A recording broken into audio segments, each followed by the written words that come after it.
This is in response to Dr. Paul Krugman's article in the New York Times on Monday, March 14th, 2016. Donald Trump is no accident.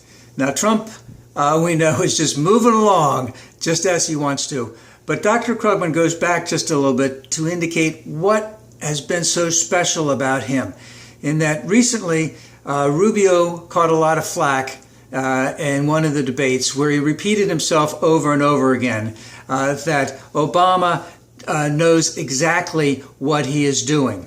And the premise of that was that's because Obama is un-American. Obama is bad. Obama is deliberately trying to weaken the United States. And Obama is a traitor. That's what all of that implicates. But you see, Rubio was being coy and everyone accepted that. But when Trump says his stuff, he's just being over the top. And he's taken over the Republican Party, and it's really hurting the movement conservatives who basically brought Trump up. But now they've created something they don't know how to control.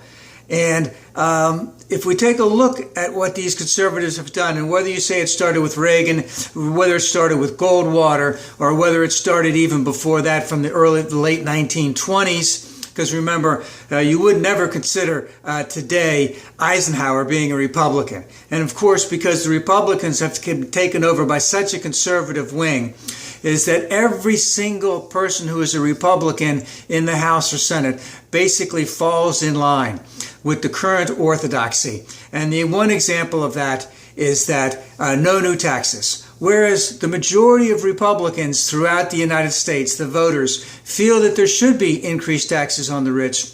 Let's say transactional taxes on hedge funds and Wall Street. But that won't get anywhere in Congress because they've had to pledge allegiance. And there are institutions, the Heritage Foundation, the Club for Growth, Cato Institute, etc., who will actively try to replace any conservative Republican if they don't meet their stress test or whatever you want to call it by 100%. They'll get someone else who's even more conservative to them. So there's such a bond on the orthodoxy of the Republican Party, they can't get out of it. And the thing is, because they're not even in line with their own party, how do they get away with it?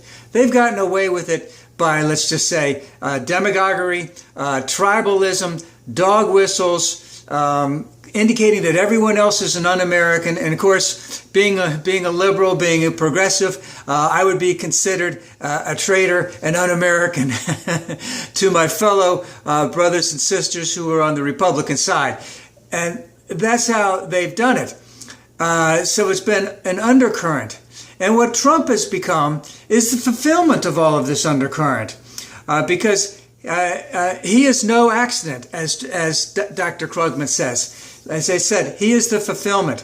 At one point in time, the Republican Party, their basic concept of who they were was business-oriented, even though they didn't play up that they were really corporatists, so to speak.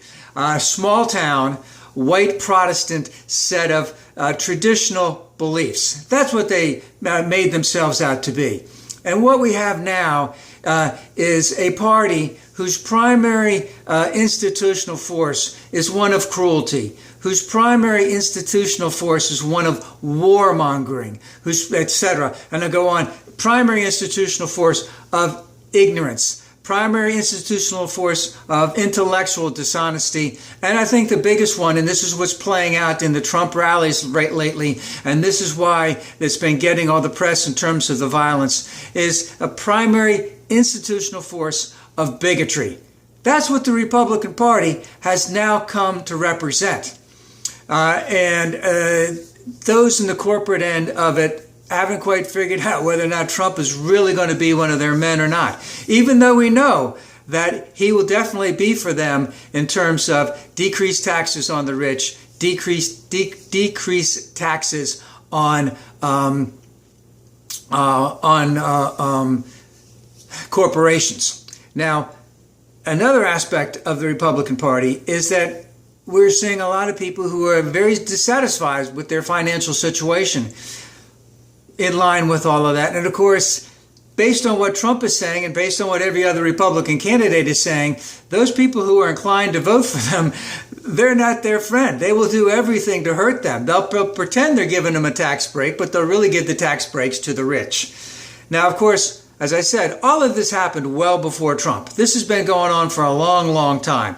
And the thing is, he's just playing the game that much better than them.